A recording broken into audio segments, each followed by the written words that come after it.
Alam niyo po ba na kinasuhan na ni General Torre itong mga tao na umano sa kanya, mga nagwalang hiya sa kanya? Kinasuhan na ni General Torre.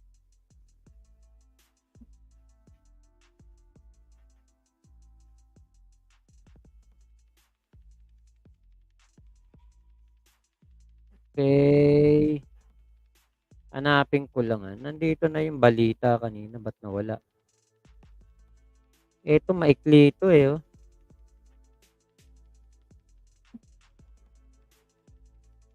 Oh, eto na lang. Okey, play play ko lang po ito. Oh, Ate Janet, naipaliwanag ba ni Garma bakit kailangang miyembro ng Iglesia ni Cristo ang pinapahanap niyang tao?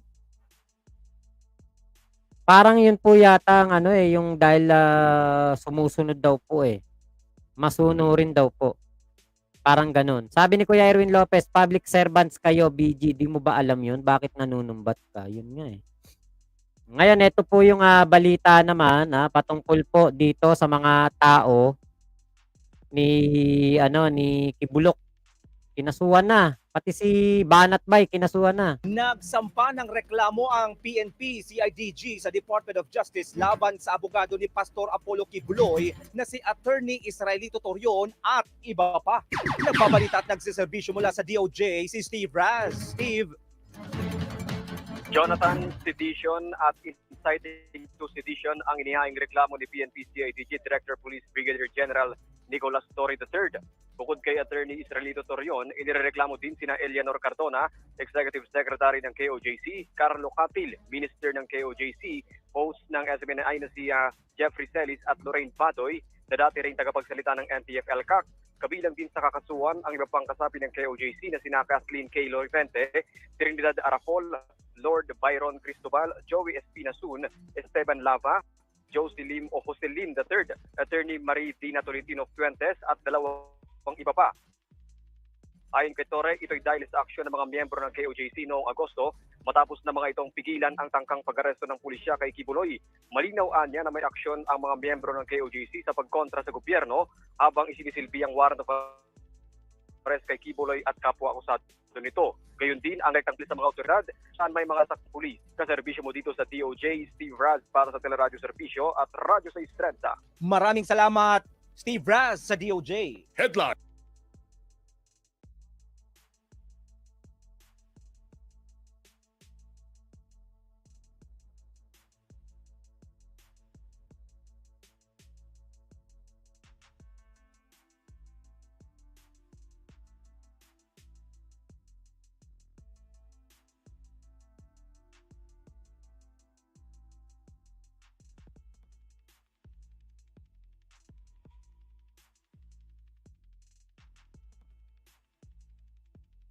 Sinampahan na ng reklamo ang mga abogado at kalyado ni Pastor Apollo Kibuloy na humarang para maaresto ang pastor sa compound ng Kingdom of Jesus Christ. Nasa frontline ng balitang yan si Ria Fernandez. General Torre has been threatening us even after the siege. Now he really truly did it. Hindi na raw nagulat si Attorney Israelito Torion sa reklamong sedition at inciting to sedition na inihain ni CIDG Acting Director Police Brigadier General Nicolas Torre laban sa kanya at sa 11 pang individual sa Department of Justice kanina. Damay rin sa asunto ang mga SMNI anchor na sina Lorraine Badoy at Jeffrey Celis. Nagugat ang mga kasong yan sa umano'y pangaharang dati ng grupo ni Torion nang isilbi ng PNP ang warrant of arrest kay Pastor Apollo Kibuloy sa Kingdom of Jesus Christ compound sa Davao City noon. Pero buwelta ni Torion, wala namang basihan ang umano'y panguudyok nila ng rebelyon. I was even at a loss as to where did I utter words that would incite to sedition. I was just defending my client. Handa naman daw ang abogado ni Kibuloy na sagutin sa DOJ ang mga akusasyon ni General Torre. Pero habang wala pa siyang kopya ng reklamo, abala muna siya sa pag-asikaso sa kaso ni Kibuloy. Kanina, siya ang humarap sa Pasig Regional Trial Court Branch 1.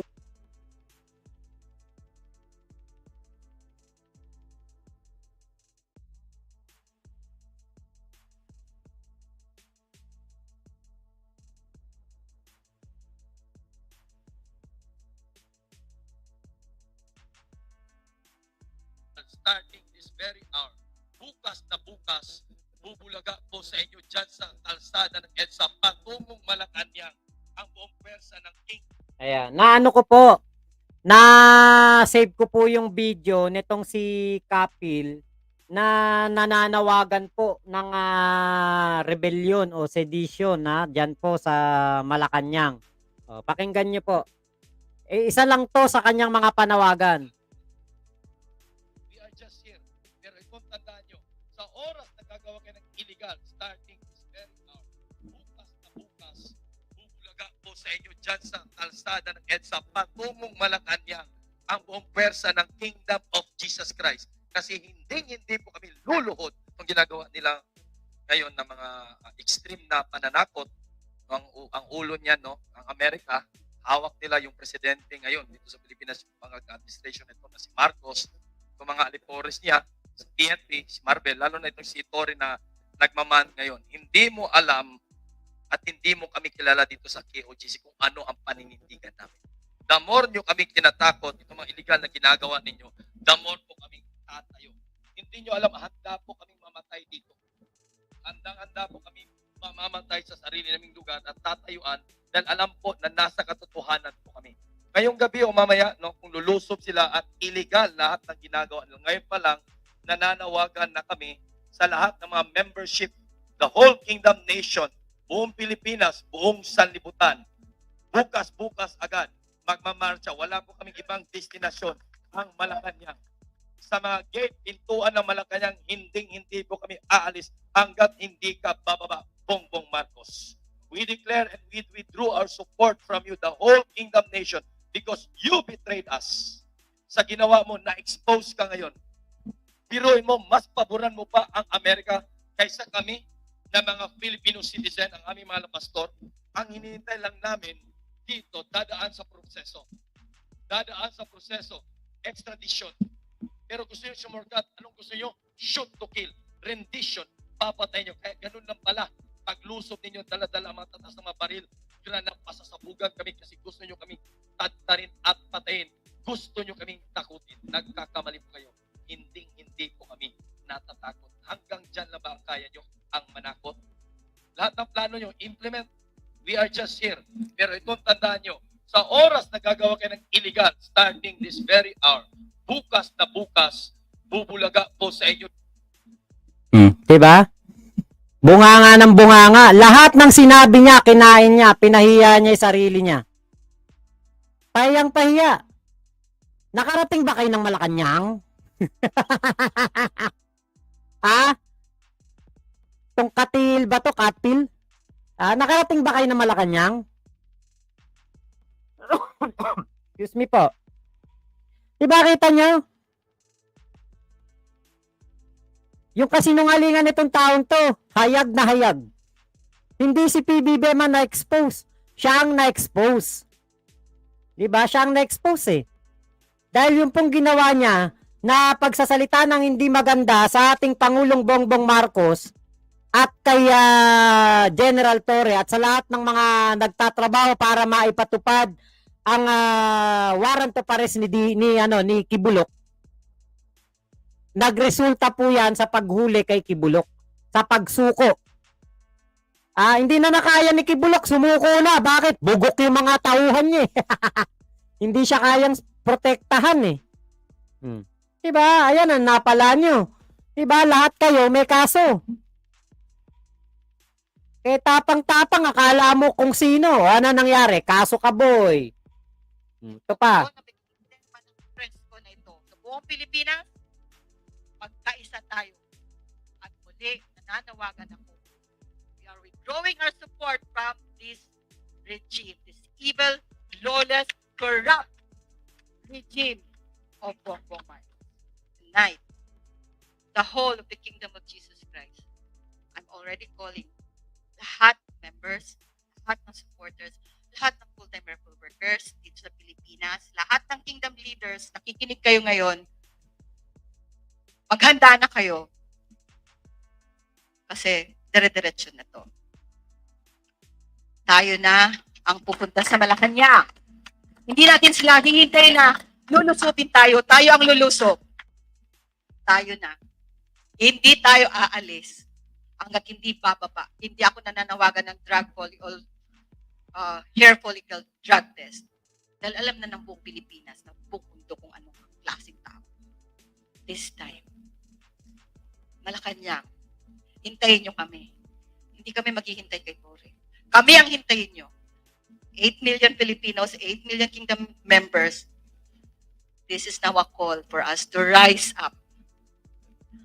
At wala nang karapatang mamahala pa. Ang presidente ngayon, you don't have the right. Kita nyo? Ano nangyari? Nahuli si Kibulok, kaya no, may mugshot. Oh, eto yung panggugulo nila, oh.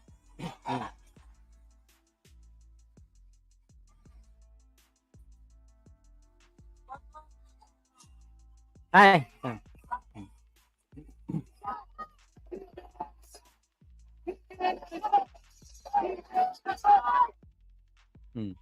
Lahat yan nagresulta sa ganito.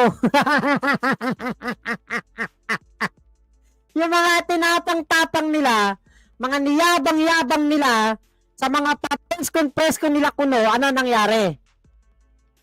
Bulok sa kulungan, si Kibulok. Yan ang nangyari, yan ang naging resulta. Niyabangan yung mga pulis. Si General Torre. Ayun, tuloy ang nangyari. Diba? Akala nyo, hindi kayo aaksyonan ni General Torre. Akala nyo, hindi kayo dedemanda. Ay, puro below the belt ang binigay nyong salita kay General Torre. Puro kayo panggagago. Ito si pangalan nito, si Banat Bay. Oh. Ayan, kaso. Ewan ko lang kung nasama tong si Dadang Bakulaw, yung may timang noo. Buti nga sa inyo. Laki, pinagyayabang pa nung isang lalaki dun eh. Pinagyayabang pa, laki daw ng kinita niya, mayaman daw siya.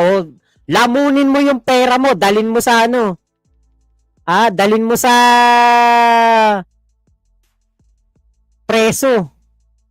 Dalin mo sa sa kulungan yung pera mo. Balita ko, mahal daw sigarilyo doon, mahal daw ang alak doon. Mahal ang mga pagkain na binebenta doon sa loob ng kulungan. Di sakto, malaki kinita mo, may panggastos ka sa loob ng kulungan. Ayan may sakit daw po si Tol Chris Ulo. Talaga ba? May trangkaso? Oy, Tol Chris Ulo, get well soon Tinatablan ka pala ng trangkaso. Yan. Ate, Nay Brenda Barton, ayan, nasagot na po ni Ate Tamura. Meron lang daw pong sakit. Kano na yan? Lagnat laki lang yan. Baka nagpapalaki lang ng itlog si Tol Chris Ulo. Yan ang akala nitong si Kibulok, 'di ba? Akala ni Kibulok madadala ang mga pulis ng drama ng kanyang kulto. Hindi mo madadala sa drama mga kulto. Naku, malabo mong madala sa drama yan, yung mga sila General Torre. Putya, hindi naman yan nag-aral ng pagpupulis na magiging uto-uto lang sila ng isang kulto. Hindi yan, hindi yan nagpakasakit, nagpakahirap para makagraduate, para maging pulis. Tapos, uutuin nyo lang, gagawin nyo lang tukmol. O kung naniwala si General Torre kay Bato de la Rosa at sa kulto ni Digong, ano nangyari? Pinagtatawanan ngayon si General Torre. Diba? Paarte-arte pa si Bato. Alang-alang daw sa mga kabataan, alang-alang daw sa mga miyembro ng KOJC. Putang na, isipin mo yung miyembro ng KOJC. Yung mga biktima ng mga nilapa nitong si Kibulok. Yung buhay ng mga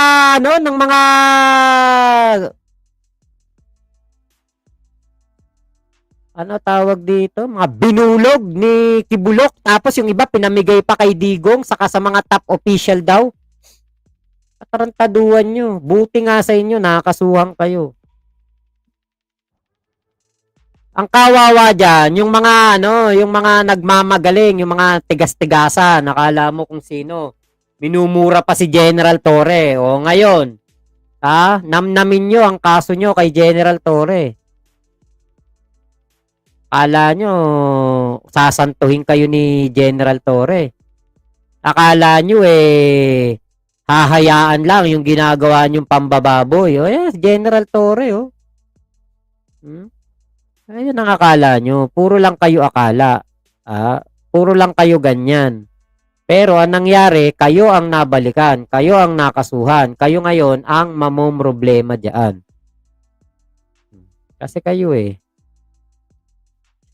Oh, thanks Sis Tamura for the update. Tell him for speed recovery. Get well soon. Ayan. Tol Chris Ulo. Ayan. Nay Brenda Barton. Ayan. Mamaya chat ko din siya. Hindi ko alam po na may sakit Hindi ako updated kay kay Tol Chris Ulo. Buti nga sa'yo, Kibulok, mabulok ka sa kulungan. Sama mo tong mga tauhan mo. Kita mo si Torion, maang-maangan pa. Tinatakot daw sila. Alam nyo naman sa sarili nyo na may nilabag kayo na batas. Obstruction of justice yun. Bakit? May hinahanap doon. Epal kayo ng epal. Nananawagan kayo ng paglusob sa Malacanang. Mga tauhan ni Kibulok, mga miyembro ng kulto. Yung abogado naman, harang ng harang. Tinatakot pa mga pulis ng kaso. O ano nangyari? Di ba? Hindi nakati si Kibulok sa pagtatago sa pangaldan ng mga pastoral. Ayun, lumabas. Buti nga sa inyo. So ako po magpapaalam na sa inyo dito sa ating live na ito Salamat po sa inyong pagsama. Ngayon po, ito pala, naku, meron pala tayong nakalimutan. Hindi natin hindi natin na topic. Teka. Meron pala akong hindi na i-topic.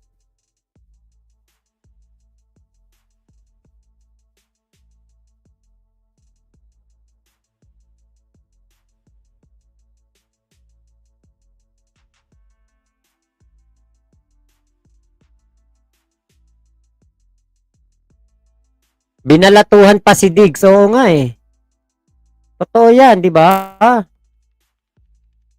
Eto po yung Eto, punta tayo dito.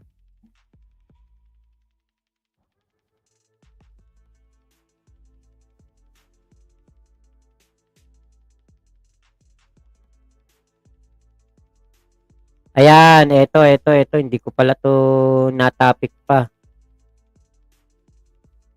Ito po, ito pong topic natin dito naman itong si General Jean Fajardo ay sinabi niya po dito yung mga kung sino-sino po yung mga makakasuhan ng sedition. At may update po siya dito sa kaso kay Kibulok. Mga kinasuhan na daw nga po yung mga tao nitong si Kibulok. Pakinggan po natin. Inablaro ng Pasig Court yung hospital arrest request ng Ongoing po ngayon, sir, as we speak yung pre-trial po na nagsimula po yan mga bandang 2:00 and we receive in confirmation na ongoing. But kung ano po yung mga napag-usapan dun po, hintayin po natin, sir, matapos po yung proceeding, then we will get updates po. So, di ba rin po natin pwede ilabas yung medical condition ni Pastor Kibuloy? Because I don't have personal confirmation with respect sa ruling po ng korte doon po sa medical findings po na sinabmit po ng PNP po. Pero automatically ba pag once na ma-deny, malilipat ba ng custody o paano yun? May magbabago ba ito sa transfer? Iintayin po natin, sir, yung order po, kung may ilalabas po na order ang korte for his transfer po, assuming na tama po yung nakukuha niyo pong information. But for confirmation, sir, antay po tayo, sir, na ilalabas po ng order po ng korte. No, for Senate po ni Kibuloy, may preparations po.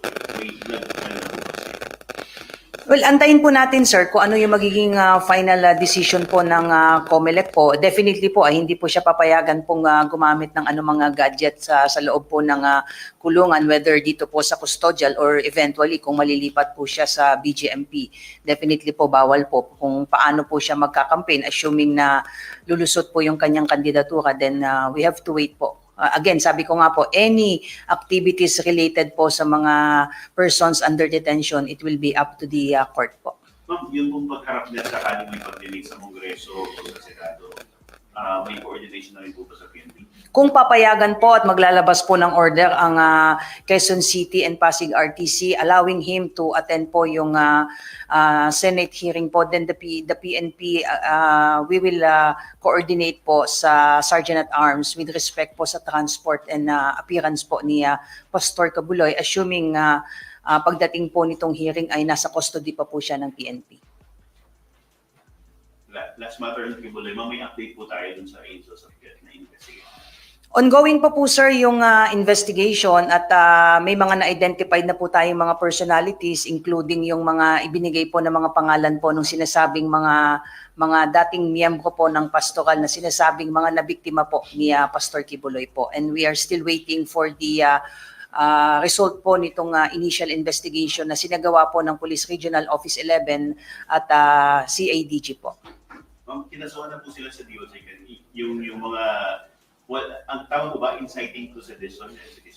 Tama po, kaninang umaga po ay formal na pong nagreklamo po ang CADG sa pangunguna po ni Brigadier General Nick Torres. Siya po ang tumayong complainant po at may mga witnesses po siyang more or less mga 20 po na PNP personnel para isampa po yung kasong sedition at inciting to sedition in relation po sa cybercrime law po natin against po kay Attorney Israelito Torion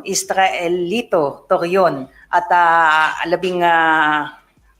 isang individual po. Kung ito po ay sina Eleanor Cardona, Carlo Catil, Lorraine Badoy Partosa, Jeffrey Celis alias Ka Eric, Kathleen K. Laurente, Trinidad Arafol, Lord Byron Cristobal, Joey Espina, San, Esteban Lava, Jose Lim III, Attorney Marie Daina Tolentino Fuentes, and other John Does and Jane Does po. Ito po ay nag-ugat po. Ito pong reklamo po nila doon po sa pagpigil po nila at pananakit sa mga pulis natin during sa service po ng warrant po na nagsimula po noong August 24 hanggang matapos nga po iyon nung first week po ng September, umabot po ng 16 days po yan. As to the case po ng inciting to sedition, yan naman po ay nadokumento po ng PNP sa pamamagitan po ng ACG at CIDG. Yung mga ginawa po nila, particularly nung August 25 and 26, nung nagpalabas po sila ng panawagan sa pamamagitan po ng kanilang mga social media accounts, hinihikayat po yung mga kababayan, particularly yung mga miyembro po ng KOJC na mag-aklas at patalisikin sa pwesto ang kasalukuyang administrasyon. Kaya nga po, in relation po yan sa kaso ng cybercrime law dahil gumamit nga po sila ng kanilang social media account at nagsunog po sila ng mga gulong, nagtapon po sila ng mga monoblock, sinaktan po at tinapunan ng kung ano-ano yung ating mga pulis, na nag-blockade po sila sa National Highway, at which is in contravention po doon sa permit na ibinigay sa kanila na dapat yung kanilang prayer rally ay doon lamang po sa KOJC compound, and yet hinarangan po nila ng mga sasakyan itong National Highway. So lahat po ito ay naidokumento po ng PNP to support po yung kasong inciting sedition in relation to cybercrime law as well as sedition po. Uli lang po, ang reaction niyo po sa amin dito, yun, ipinagtatanggol lang daw po na yung kanyang kliyente ng mga panahon na yan. At hindi na daw po alam yung merits nitong kaso na isinad po ng PNP sa DOJ. Well, yan po yung kanyang statement. Meron naman po siyang pagkakataon. Bibigyan po sila ng pagkakataon ng prosecutor para sagutin itong reklamo po na ito. But obviously, doon po sa 16 na araw po ng operation po ng PNP, there is a deliberate attempt on their part to really hide and deny the whereabouts of Apollo Cabuloy and others, at napatunayan po natin yan nung huling araw na supposedly po ay talagang i-assault na po natin at papasukin, particularly nung September 8, kung di po ako nagkakamali, na it turned out na lumabas mismo doon sa target nating building si Kibuloy at iba pa. This is a clear indication na from the start they have the intention to really deny the location po ni Pastor Kibuloy. So ito po yung ginawa po nilang pagharang, pananakit sa ating mga pulis. Nakadokumento po lahat yan at ito po ang naging supporting evidence po ng PNP sa pagsasampa po ng kaso for sedition, inciting to sedition po.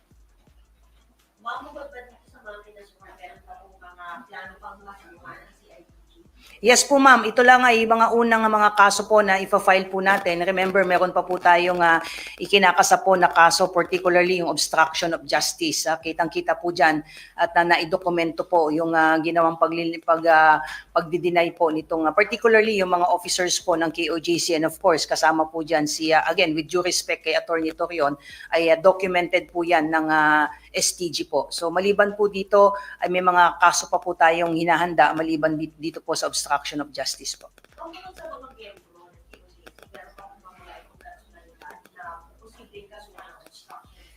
Yes po ma'am, maliban po doon sa mga miyembro po ng particularly yung mga officers and other members po ng KOJC, and of course yung mga humaharap po doon, yung mga ibang abogado po, doon po sa ibang mga personalities, we're just documenting some of it, particularly those who said na wala po doon si Pastor Kibuloy and others, and if evidence warrants po, ay isasama po sila doon sa ikinakasang kaso po for obstruction of justice. Antayin po natin ma'am kung ano po yung ilalaman po ng complaint. I don't want to preempt po yung isasampang kaso po ng CIDG. We have to wait po.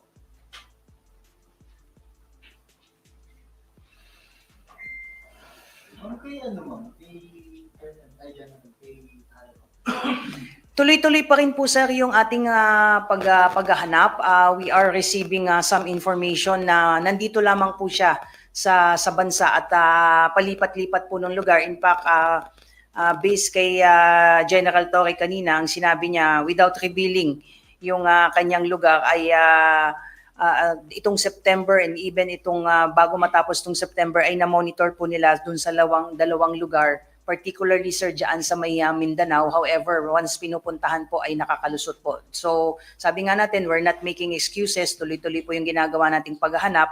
And again, we want to remind for those people na nagkakanlong po kay Atty. Roque na posible po na maharap po kayo sa kaso for obstruction of justice for intentionally harboring a person sa being searched or being hunted by the Philippine National Police and other law enforcement agencies po.